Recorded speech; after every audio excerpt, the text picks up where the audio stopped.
Welcome to the Planet Purl video tutorial for knitting with lifelines.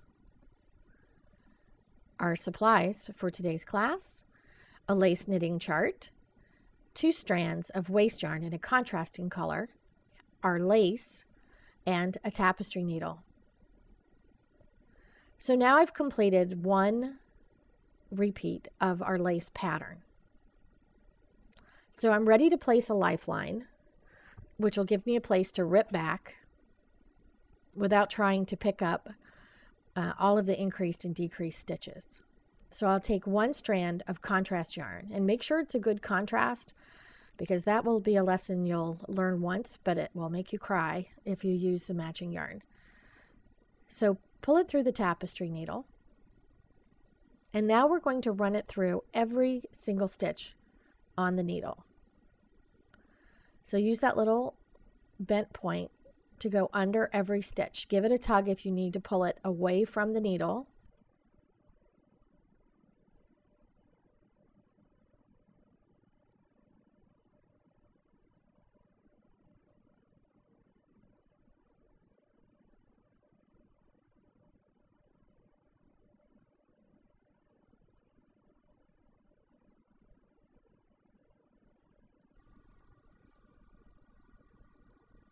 Now try to be careful not to split the yarn. And then we're going to keep that little contrast yarn all the way at the bottom of the needle. We're going to be very careful when we work across now not to pick up that pink yarn. We're just going to leave it sitting in the bottom of the stitch and ignore it.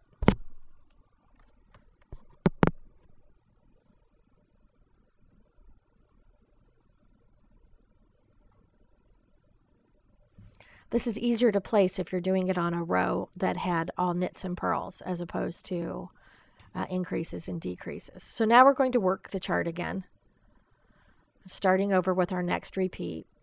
And we're going to knit as normal, but make sure that the needles are needle to needle and you're not catching that pink contrast yarn in the stitch. So you'll see we're just leaving it in the bottom of the stitch and ignoring it. And we'll continue to work our chart.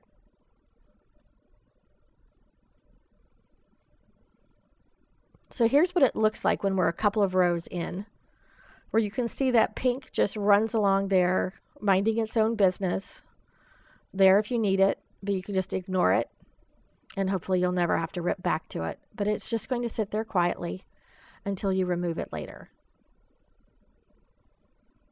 So all you have to do is continue to work and placing your lifelines in between. So here we've completed another 6 rows. You can see the pink lying in there in between. And because I am in favor of more is more and extra safety when I'm lace knitting, is I always leave 2 lifelines in. So we're going to put a second lifeline in here. Now, if you're brave and you're absolutely certain that what was behind it is fine, you can just pull the first lifeline out and reuse that yarn. But I like to leave 2 in because sometimes things happen. So better safe than sorry. This way, if you ever have to rip back and you missed a stitch on the lifeline, you have the lifeline below it. Because the odds of missing a stitch twice in a row are pretty slim, unless you're drinking while knitting. So here we have finishing up that second lifeline. And we're going to do the same thing. We're going to give it a little tug, pull it to the bottom of the stitch, make sure we have plenty of ends sticking out so nothing falls off. And then we're going to continue to work the 3rd repeat of our chart. So here we are a couple rows in. And let's just say we've made a mistake. Our stitch count doesn't come out even, so when we're working our chart, something's wrong. So this is not scary. Just push it off the needles, because if you put your lifeline in correctly, you're going to be just fine. So you just start pulling. And pull. And pull. Your heart in your throat, but continue to pull. And as you can see, the lifeline is holding the stitches from the row that you picked up. So just continue to pull, and don't worry about pulling too far, because the lifeline is going to keep it from unraveling. So just pull away, being careful not to accidentally yank out your lifeline. And you see it just stops. There's no place for it to go. So we're now going to pick those stitches up. I like to pick it up on a very small needle. And although we're working on 13s for the project, this is I think a size 2 needle that I'm picking it up on. You just need something rigid, more rigid than the lifeline. And you're just going to follow the lifeline through as if it were a tunnel going through the stitches. And what's nice about this is your stitches will always be oriented properly if you just follow the yarn. So use it as basically your beacon in the tunnel and just follow along.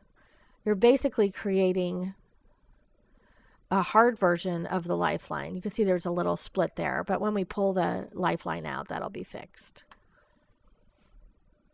And just keep following that lifeline through the stitches. So now we have it all back on the needle. How great is that? And just like we did when we ran the lifeline through, we're going to make sure we just keep the lifeline in the bottom of the stitches. And then we're going to pick up with row 1 of our chart again, moving from right to left. And then we'll knit it back onto the big needle. Now the size of the stitches is always determined by the needle in your right hand.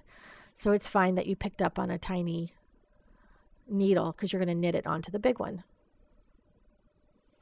And then you see we have 2 lifelines in. So I'm sure that my pattern is correct. And I'm ready to put a 3rd lifeline in. But I'm just going to pull the yarn out of the first one. And I'm just going to give it a gentle tug. And here it comes. Just give it a little pull, slowly and carefully.